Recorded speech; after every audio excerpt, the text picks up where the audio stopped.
This Russian soldier is operating a drone looking for his next target, a sign the war is still raging with Ukraine.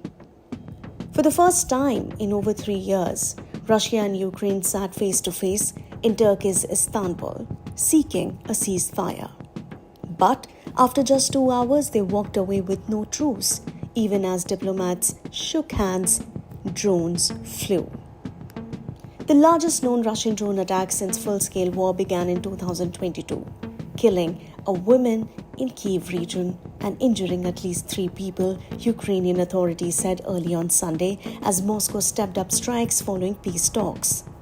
Russia launched 273 drones by 8 a.m. local time, targeting chiefly the central Kyiv region and the Dnipropetrovsk and Donetsk regions in the country's east, Ukraine's Air Force said. In footage released on Sunday by the State Emergency Service of Ukraine's Kyiv region, firefighters were seen fighting a fire in a large building. Based on data provided by the Air Force, this was Russia's largest drone attack on Ukraine of the war.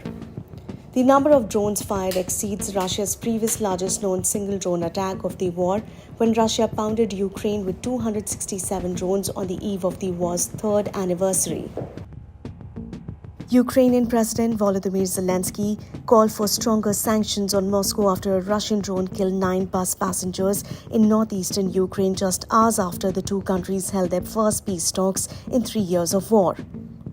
Emergency services tried to cut through the metal of the mangled bus to remove bodies trapped inside, a video released by the State Emergency Service of Ukraine in the Sumy region showed. Commenting on the drone strike, Zelensky said on X, quote-unquote, "According to preliminary reports, the Russians killed a family. Father, mother, and daughter died in the attack. My condolences to all the families and loved ones. All the deceased were civilians, and the Russians could not have failed to understand what kind of vehicle they were targeting. This was a deliberate killing of civilians."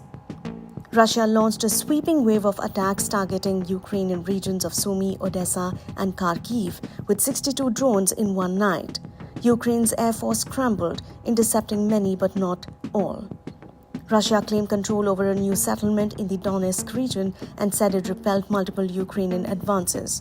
In just 24 hours, the Russian military says it struck 143 different targets, ammunition depots, fuel storage, drone hubs, and more.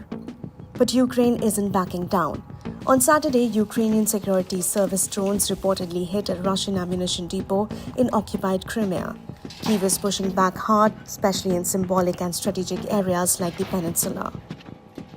Despite the fighting, both sides agreed to a rare development, a large-scale prisoner exchange.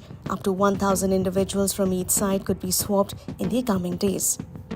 Meanwhile, US President Donald Trump said he will be speaking to Russian President Vladimir Putin on Monday on a call to end the war with Ukraine.